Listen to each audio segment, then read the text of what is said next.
Hello guys and welcome back to Reading Club. Today I'm going to read you Franny K.stein, Mad Scientist, Lunch Walks Among Us, Chapter 5 to Chapter 8.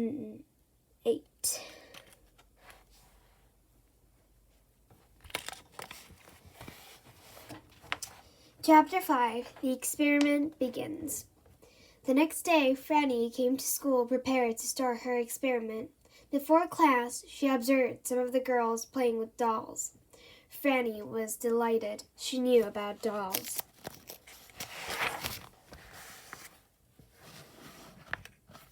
She loved dolls. In fact, she loved them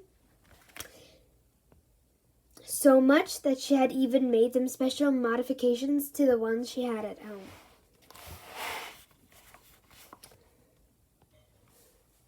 Trampolina, fashion doll by F. K.stein. Trampolina's steel teeth can easily munch the heads off other dolls. Super dangerous. Ooze in it. Cuddly doll by F. K.stein. Oozette gushes sticky gunk whenever you hug her. She was just about to tell the girls how Trampolina could bite the heads off their dolls when she noticed something. Their dolls were all kind of sweet and pretty. They all had long hair and flowery dresses.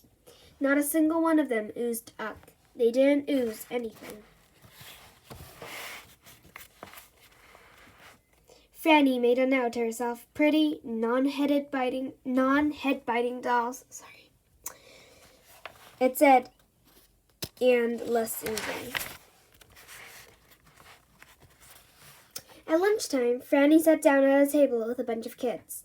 She was getting ready to take out her exquisitely delicious crab ravioli and pumpkin sauce when she made another observation. Peanut butter and jelly sandwiches on her left, lunch meat sandwiches on her right. As far as Franny's eyes could see was a carpet of soft, white, squishy sandwiches. No casseroles, no stews, no swish kebabs. Just sandwiches. Is this all they ever eat? She whispered to herself, and she made another note. Squishy sandwiches, it said. Franny stuffed her lunch into the trash.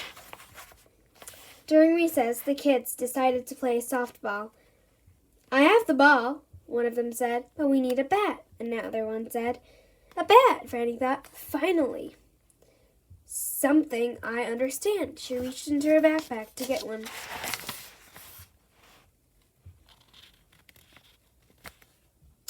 Just then, a little boy ran past her with a baseball bat.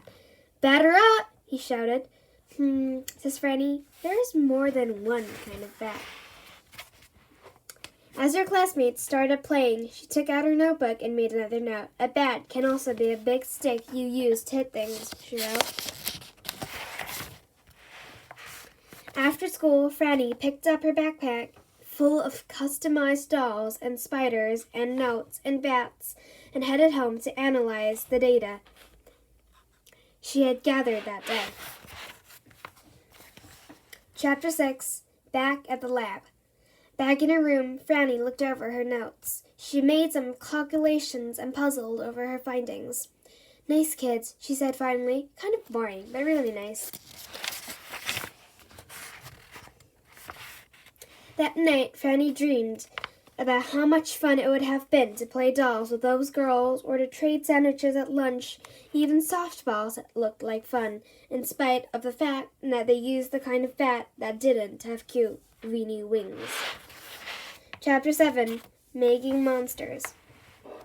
Early the next morning, as she was getting ready for school, Franny pulled down her copy of A Treasury of Monster-Making Techniques and turned to the chapter on transformations In particular, she studied the part of that explained how to transform a little girl, mad scientist, into something else. Franny's book on monster making. Carefully cut on the dotted line on just the next 2 pages. Flip the section back and forth and see what the recipe calls for to construct each particular monster you create. Warning, we assume no responsibility if you actually create a real monster and it destroys your city and eats your stuff. Recipe. Wire, bolts, springs, perfume, cool clothes, hit song, old pants, dad's shoes, shampoo, recipe, shampoo, blush, lipstick, zombie body, stinky vest, worms, balloons, popcorn, cotton candy.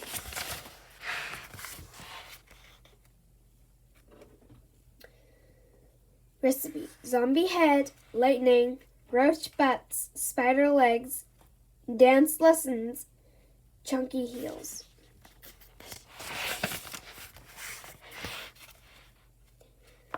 I know just what to do, she said, and she began combining honey, vanilla, jelly beans, and pink soda. She poured the formula into a tall, pretty glass decorated with a happy sheep holding a puppy wearing diapers. Ah, she says, how cute can you get? She put the mixture into one of her inventions and programs in her notes. The machine began to hum and shake and buzz and bake, and then finally it binged, just like a microwave when your microwave popcorn is ready. Franny gazed at the potion. She held her nose and drank it. She ran into the mirror and watched a strange transformation take place. Franny transforms.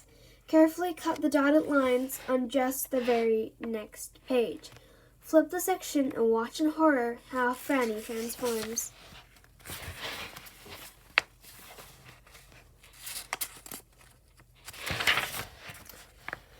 When Franny came downstairs to breakfast, her mom took one look at her and dropped her toast. Her dad choked on his coffee. Her brother's eyes almost popped out of his head. Franny, her mother said, you look so nice. Franny did look nice. Her hair was cute, her dress was pretty, her shoes were adorable. She didn't really look like Franny anymore, but she looked nice, kind of.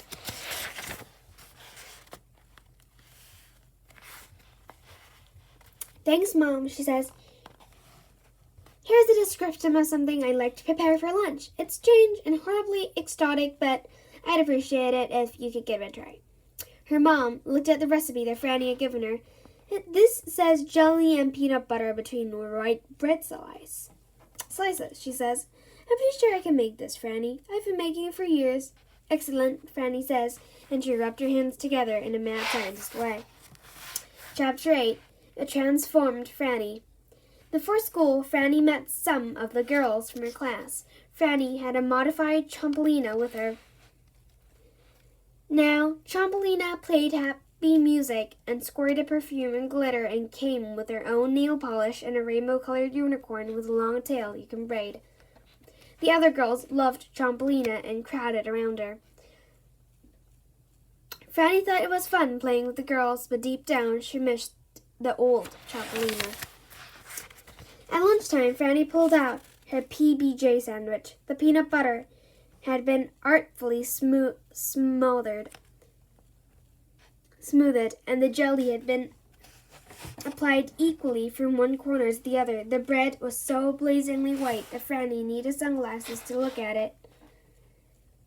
Her mom had even timmed the crusts, and the other kids, noticing this, smiled with approval. Franny took a bite and found it to be totally, completely, and incredibly average, uninteresting, and no big deal. She had expected so much more. But her experiment seemed to be working, so she finished the mushy sandwich.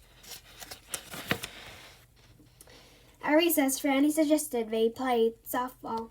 She consulted her notes quickly and added, I think it's best we use a ball instead of a skull or a giant squid eyeball or something gruesome like that.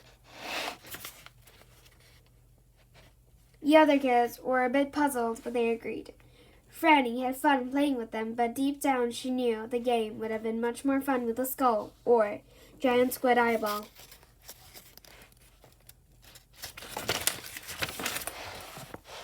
After school, the kids all said goodbye, and a few even asked her to come over to their homes and play. It was great to be asked, but Franny had to hurry straight home and analyze her day. She was happy. The other kids liked her, even if it was only a transformed her.